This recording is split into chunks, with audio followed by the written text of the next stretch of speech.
অনেক ভাইরাল হয়েছিল যে সে আমাকে মারপিট করেছিল যাতে তার মামলাগুলো তুলে নেওয়া হয়, এবং সেখানে সে অনেক সিম্প্যাথি গেইন করেছিল। ওখানে সে লাইভে যে সে থাকতো বসুন্ধরায়, আমার বাসায় দরজা খুলে সে ঢুকে যে সে বলেছিল লাইভে যে তাকে নাকি আমি আমার বাসায় বন্দি করে রেখেছি।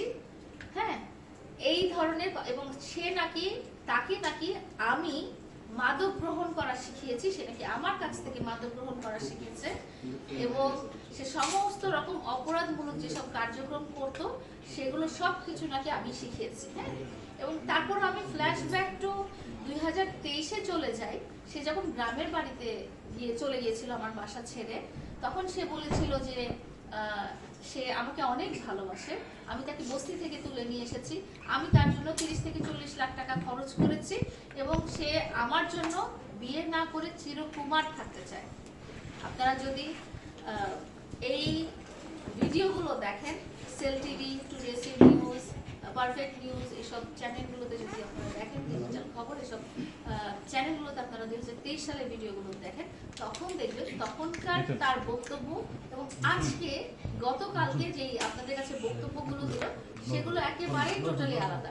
সে যখন একটা নারীকে পাশে রেখে কথা বলছিল, তখন সে বলছিল আমি লাইলার সাথে আমার কোনো সম্পর্কই নাই, লাইলার সাথে আমার কোনো রিলেশনই নাই, লাইলাকে আমি ভালোবাসিই না, শুধুমাত্র অভিনয় করে গেছে। এবং মানে ও প্রচন্ড মিথ্যাবাদী, ও চোখের পলকে পলকে মিথ্যা কথা বলে, চোখের পলকে পলকে সে পোল্ট্রি মারে, চোখের পলকে পলকে তার স্টেটমেন্ট বদলে যায়।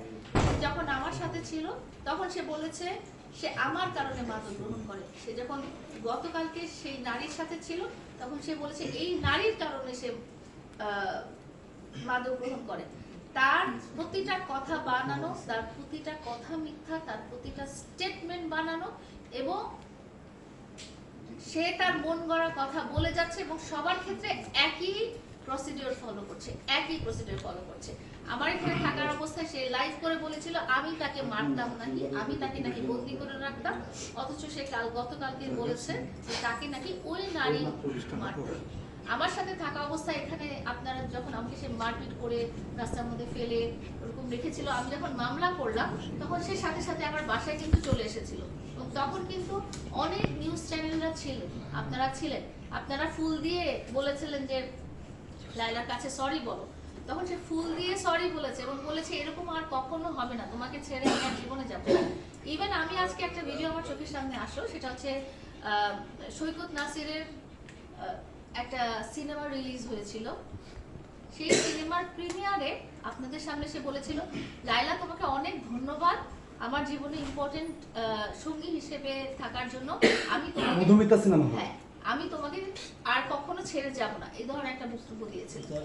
ওর বক্তব্য এবং ওর চালচলন ওর সবকিছু একই থাকে, খালি মানুষটা পাল্টে যায়, মানুষটার জায়গায় পাল্টে যায়।